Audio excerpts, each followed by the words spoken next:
2014 के पहले का जो भारत था, डोजियर सौंपते थे।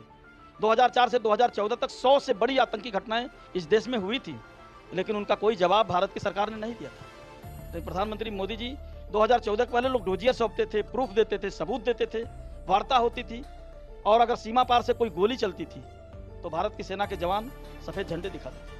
हमारे प्रधानमंत्री मोदी जी ने कहा, अब देश का जवान उधर से अगर गोली चलेगी तो सफ़ेद झंडे नहीं दिखाएंगे, गोली चलेगी तो गोली का जवाब गोला से देना। ये ऑपरेशन सिंदूर केवल स्थगित किया है, समाप्त नहीं किया है। हमारे देश में अगर एक भी आतंकी घटना होगी और एक भी नागरिकों के ऊपर कोई खतरा होगा तो हम उसको युद्ध मानेंगे और उसी प्रकार से फिर उसका जवाब देंगे। ये पहली बार हुआ है कि सीमा के अंदर घुस करके और उनके आकाओं को भी जो संरक्षण देते थे, उनको आकाओं को भी उनकी औकात बता करके उनको मिट्टी में मिलाने का काम जहां हमारी देश की सेना के जवानों ने किया है, वहीं हमारे देश के नेतृत्व नरेंद्र मोदी जी ने भी किया है। मैं सेना के जवानों को भी सैल्यूट करता हूं।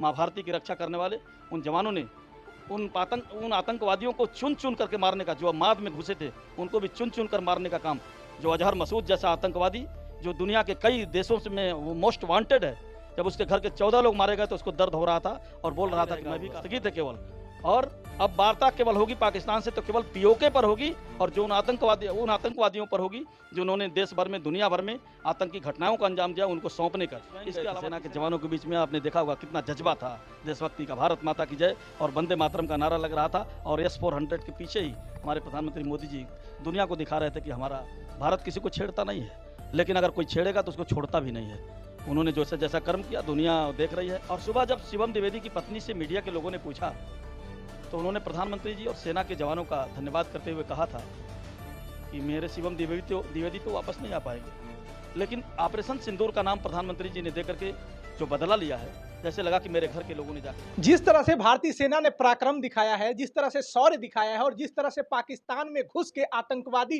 ठिकानों को निस्तानाबूद किया है, मिट्टी में मिलाया है, और जिस तरह से पाकिस्तान के 10 एयरवेज तबाह कर दिए हैं, आज पूरी दुनिया में भारतीय सेना का परचम लहरा रहा है। सारी दुनिया कह रही है अगर सेना हो तो भारतीय सेना की तरह हो। जो रसिया S-400 देते समय ये कहा था कि इसका सक्सेस रेट 90% होगा, उस एयर डिफेंस सिस्टम को भारतीय सेना ने 100% करके दिखाया है। अगर चाइना जो कि मदद कर रहा था पाकिस्तान का, और पाकिस्तान से केवल भारतीय सेना नहीं लड़ रही थी, वो टर्की से भी लड़ रही थी।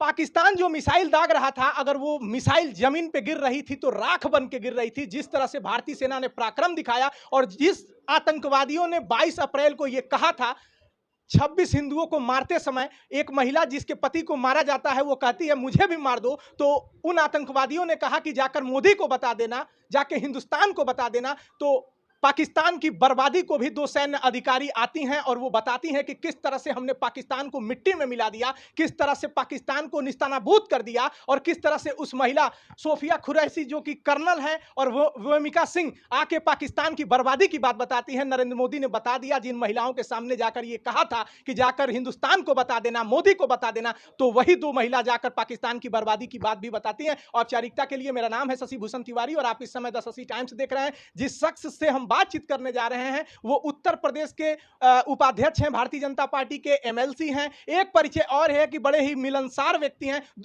इसलिए मैं परिचय करा रहा हूं क्योंकि परिचय कराना हमारे यहाँ संस्कृति है, और ये योगी जी के काफी करीबी हैं। आज बातचीत करेंगे ऑपरेशन सिंदूर पे। धर्मेंद्र जी, पहले तो आपका बहुत बहुत स्वागत है। बहुत बहुत धन्यवाद। ऑपरेशन सिंदूर ने एक कमाल करके दिखा दिया कि किस तरह से पाकिस्तान से भारतीय सेना नहीं लड़ रही थी, टर्की से भी लड़ रही थी। जिस टर्की को अपने ड्रोन पे गुमान था, उस ड्रोन को धराशायी कर दिया। चाइना भी पीछे थी।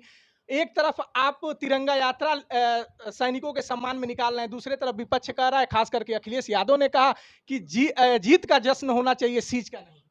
देखिए, जिस प्रकार से 22 अप्रैल को पहलगाम में 26 निर्दोष भारत के नागरिकों की निर्मम हत्या की गई थी आतंकवादियों के द्वारा, और धर्म पूछ करके मारा गया था।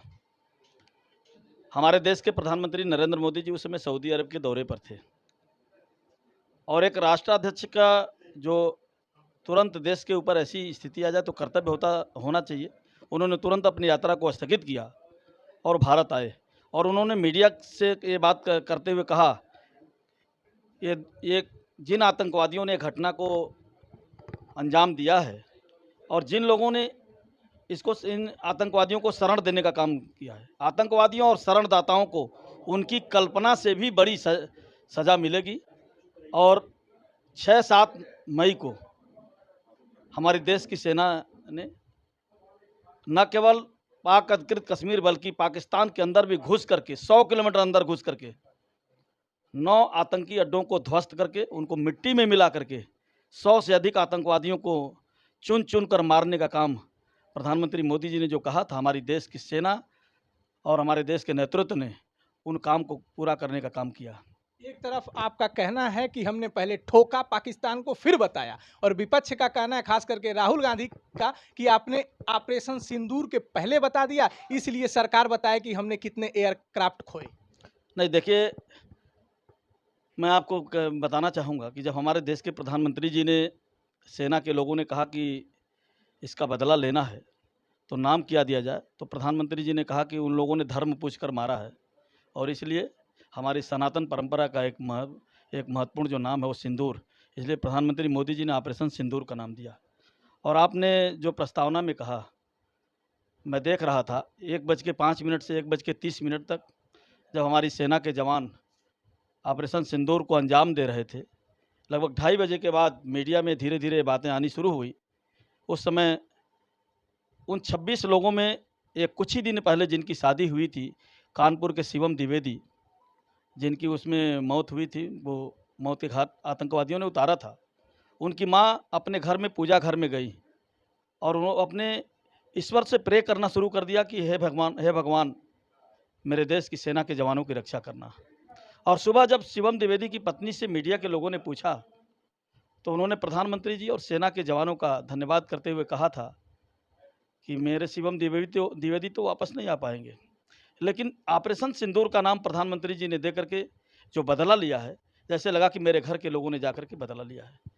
और ठीक जैसे प्रधानमंत्री जी ने कहा, पहले क्या होता था, पहले भारत में 2014 के पहले का जो भारत था, डोजियर सौंपते थे। 2004 से 2014 तक 100 से बड़ी आतंकी घटनाएं इस देश में हुई थी, लेकिन उनका कोई जवाब भारत की सरकार ने नहीं दिया था। प्रधानमंत्री मोदी जी 2014 के पहले लोग डोजियर सौंपते थे, प्रूफ देते थे, सबूत देते थे, वार्ता होती थी, और अगर सीमा पार से कोई गोली चलती थी तो भारत की सेना के जवान सफ़ेद झंडे दिखाते थे। हमारे प्रधानमंत्री मोदी जी ने कहा, अब देश का जवान उधर से अगर गोली चलेगी तो सफ़ेद झंडे नहीं दिखाएंगे, गोली चलेगी तो गोली का जवाब गोला से देना है। और उन्होंने कहा यह ऑपरेशन सिंदूर केवल स्थगित किया है, समाप्त नहीं किया है। हमारे देश में अगर एक भी आतंकी घटना होगी और एक भी नागरिकों के ऊपर कोई खतरा होगा तो हम उसको युद्ध मानेंगे और उसी प्रकार से फिर उसका जवाब देंगे। ये पहली बार हुआ है कि सीमा के अंदर घुस करके और उनके आकाओं को भी जो संरक्षण देते थे, उनको आकाओं को भी उनकी औकात बता करके उनको मिट्टी में मिलाने का काम जहां हमारी देश की सेना के जवानों ने किया है, वहीं हमारे देश के नेतृत्व नरेंद्र मोदी जी ने भी किया है। मैं सेना के जवानों को भी सैल्यूट करता हूं। माँ भारती की रक्षा करने वाले उन जवानों ने उन आतंकवादियों को चुन चुन करके मारने का, जो माद में घुसे थे उनको भी चुन चुन कर मारने का काम, जो अजहर मसूद जैसा आतंकवादी जो दुनिया के कई देशों में वो मोस्ट वांटेड है, जब उसके घर के 14 लोग मारे गए तो उसको दर्द हो रहा था और बोल रहा था कि मैं भी काश मर गया होता।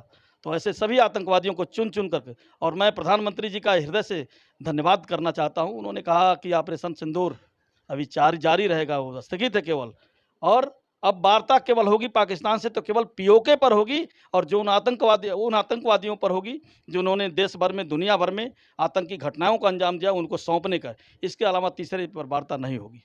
धर्मेंद्र जी, बड़ा उत्साह था गोरखपुर में, दिल भी चला। जिस तरह से भारतीय सेना ठुकाई कर रही थी, पाकिस्तान में घुस के निस्तानाबूद कर दिया, और पहली बार ऐसा हुआ कि दो न्यूक्लियर स्टेट के बीच में युद्ध हो और 120 किलोमीटर तक सेना घुस जाए और अटैक करे। और जनता का ये कहना है कि काश 10 घंटे और सेना को मिल गए होते। तो हमारे इंटरव्यू में कई लोगों ने बोला कि हम चाय लाहौर पी।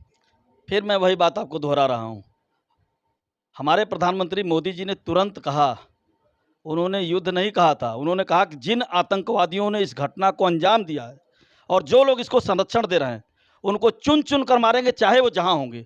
और वो जो मोदी जी ने कहा उसको पूरा करने का काम, और अगर उन लोगों ने कोई प्रतिक्रिया दी तो उस प्रतिक्रिया का जवाब हमारी सेना ने दिया। और फिर आज भी मोदी जी ने कहा अगर उन्होंने वो गोली चलाएंगे तो हम गोली का जवाब गोला से देंगे। स्वामी प्रसाद मौर्य के बारे में क्या कहेंगे? उनका कहना है कि ऑपरेशन सिंदूर टाटा फिश हो गया, एक भी आतंकवादी ना मारे गए और पाकिस्तान एक तरफ घोषणा कर रहा है कि जो आतंकवादी अजहर मसूद के घर 14 लोग मारे गए, हम 1 करोड़ रुपए मुआवजा देंगे और स्वामी प्रसाद मौर्य का कहना है एक भी आतंकी मारे नहीं। ऐसे लोगों के बारे में मुझे टिप्पणी करना ठीक नहीं है। दोनों वो तो अगर कोई पाकिस्तान का टीवी चैनल लगा कर देखा या भारत का टीवी चैनल, वो तो करा रहे हैं लोग क्या हुआ है। कोई भी उनके एयर डिफेंस सिस्टम या कोई भी उनका जो हवाई अड्डे हैं, कोई काम नहीं कर रहा, सब तहस नहस हो गए हैं। उन्होंने कहा था हमारा S-400 और जिस स्टेशन की बात ध्वस्त करने की बात कही थी, नहीं भारत का, वहाँ हमारे प्रधानमंत्री मोदी जी स्वयं गए थे सेना के जवानों के बीच में। आपने देखा होगा कितना जज्बा था देशभक्ति का, भारत माता की जय और वंदे मातरम का नारा लग रहा था। और S-400 के पीछे ही हमारे प्रधानमंत्री मोदी जी दुनिया को दिखा रहे थे कि हमारा हवाई अड्डा सब लोग देख लें। जो प्रोपेगंडा पाकिस्तान कर रहा है उसको पूरी दुनिया देख रही है। एक साथ अगर उन्होंने बहुत सारे मिसाइलों को मारा है, बहुत सारे ड्रोन को मारा है, तो उसको हवा में ही नष्ट करने का काम हमारे देश के जवानों ने किया है। समन जी, एक लास्ट सवाल है। जिस टर्की की मदद भारतीय सेना ने ऑपरेशन दोस्ती, भारतीय सरकार ने ऑपरेशन दोस्ती चलाया, जिस मलबे में टर्की दबा हुआ था और उसे बचाने का काम किया, और टर्की के लोगों ने कहा कि हम अपने 7 पुश्तों को और अपनी नस्लों को बताएंगे कि भारत ने मेरी कितनी मदद की है। इस युद्ध में टर्की ने पाकिस्तान का साथ दिया, अपने ड्रोन साथ लेकर वो आए और अपने प्रशिक्षित सैन्य अधिकारियों को पाकिस्तान में रखा। इस पे क्या कहना है? जनता ने सरकार से पहले ही बायकाट शुरू कर दिया। देखिए, जो जैसा कर्म करेगा वैसा भोगेगा। भारत दुनिया भर में अगर कोई उपेक्षित है, दुनिया भर से कहीं उसको कहीं शरण नहीं मिलती है, तो भारत उसको शरण देने का काम करता है। भारत किसी को छेड़ता नहीं है, लेकिन अगर कोई छेड़ेगा तो उसको छोड़ता भी नहीं है। उन्होंने जैसा कर्म किया दुनिया देख रही है, और भारत के नागरिकों का, भारत का जो नेतृत्व है, भारत के जो नागरिक हैं, उसका जवाब दे रहे हैं। उनको आगे भोगना ही पड़ेगा। हमारे साथ बातचीत कर रहे थे उत्तर प्रदेश बीजेपी के उपाध्यक्ष धर्मेंद्र सिंह जी, एमएलसी भी हैं और बड़े अच्छे वक्ता भी हैं। हमारे प्रश्नों, जितने भी मैंने प्रश्न पूछे उसका जवाब दिया। भारतीय सेना ने ये दिखा दिया है, पूरी दुनिया को दिखा दिया है कि आपके पास एयर डिफेंस सिस्टम है, लेकिन चलाना हम आपको सिखाएंगे। जिस रसिया ने, जिस इजराइल ने बताया कि हमारे एयर डिफेंस सिस्टम का सक्सेस रेट 90% है, भारतीय सेना ने 100% दिखा दिया। भारतीय सेना ने यह भी दिखाया कि स्वदेशी आकाश एयर डिफेंस सिस्टम कैसे काम करता है। जिस पाकिस्तान को अपने फतेह 1 फतेह 2 और शाहीन पे बड़ा घमंड था कि हमारे मिसाइल हैं, F-15 पे बड़ा घमंड था, अगर वो भारत में आए तो मलबा बन के जमीन पर गिरे। जिस टर्की को अपने ड्रोन पे घमंड था, वो भी अगर जमीन पे गिरा तो राख बन के गिरा। भारतीय सेना ने ये दिखा दिया कि किस तरह से युद्ध लड़ना है। पूरी दुनिया में भारतीय सेना की वाहवाही हो रही है, शौर्य की, पराक्रम की, लेकिन जनता थोड़ी सी निराश है। पाकिस्तान की जनता इसलिए खुश है कि सीज फायर हो गया, हमको बकस दिया गया, नहीं तो उनके जो 10 एयरबेस थे उसको भारतीय सेना ने तबाह कर दिया। ब्रह्मोस मिसाइल का उनके पास जवाब नहीं था। और भारत की जो जनता है थोड़ी सी दुखी है कि काश 10 घंटे और होते तो हम चाय पीओके में पीते, लाहौर में पीते। मेरे इंटरव्यू में तमाम लोगों ने कहा भी है। तो नरेंद्र मोदी ने यह कहा है, भारतीय सेना ने कहा है, डीजीएमओ ने कहा है कि ऑपरेशन सिंदूर जारी है और पाकिस्तान के डीजीएमओ ने गिड़ाने से हमने ये युद्ध स्थगित किया है। अगर कोई आतंकवादी घटना होती है तो हम इसे युद्ध समझेंगे, समय हम तय करेंगे, शर्त हमारी होगी। और अगर कोई आतंकवादी घटना होती है तो हम उसको मानेंगे कि सरकार यानी पाकिस्तानी सरकार ने ये कराया है, हम सीधे अटैक करेंगे। तो ऐसी ही खबरें अलग अलग जगहों से दिखाने की कोशिश करेंगे कि कोई खबर खास क्यों है। नमस्कार।